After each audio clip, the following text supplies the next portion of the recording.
আসসালামু আলাইকুম। এরা হচ্ছে ভালোবাসা। যাদের ভিতরে হৃদয় আছে, যাদের ভিতরে ভালোবাসা আছে, তারা পশু প্রাণীকে ভালোবাসে।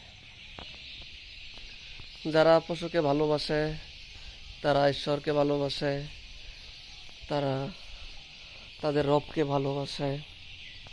এটা আমরা শুনেছি,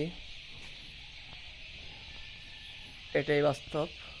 যারা জীবকে ভালোবাসে, তারা তাদের স্রষ্টাকে ভালোবাসে। এখন আপনারা যদি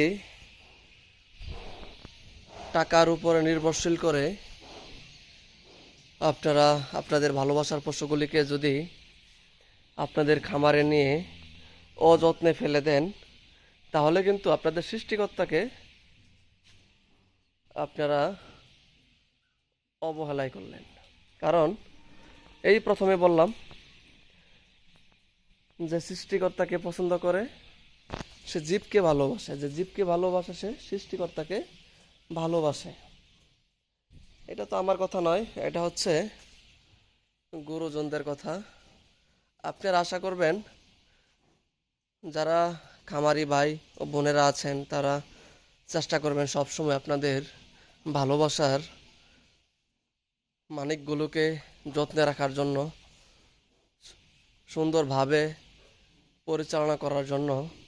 অনেক সময় দেখা যায় আপনারা নিজেরা খামারে থাকেন না, খামারে লোক দিয়া খামার পরিচালনা করেন, সেক্ষেত্রে খামারের অনেক সমস্যা হতে পারে। এরা বোবা প্রাণী, এরা মুখে কিছু বলতে পারে না, তাই বলে এদেরকে আপনারা অবহেলা করবেন না। আপনারা আসবেন, দেখবেন, খোঁজ খবর নেবেন, দেখবেন আপনাদেরকে তারা কি পরিমাণে ভালোবাসা দেয়। এরা হচ্ছে অবলা প্রাণী। এদেরকে আপনি ভালোবাসবেন, আপনি বিশ্বাসও করতে পারবেন না এরা আপনাকে কতটুকু ভালোবাসা দিতে পারে। একবার কাছে এসে দেখেন, ভালোবেসে দেখেন, আপনাদের ভালো লাগবে।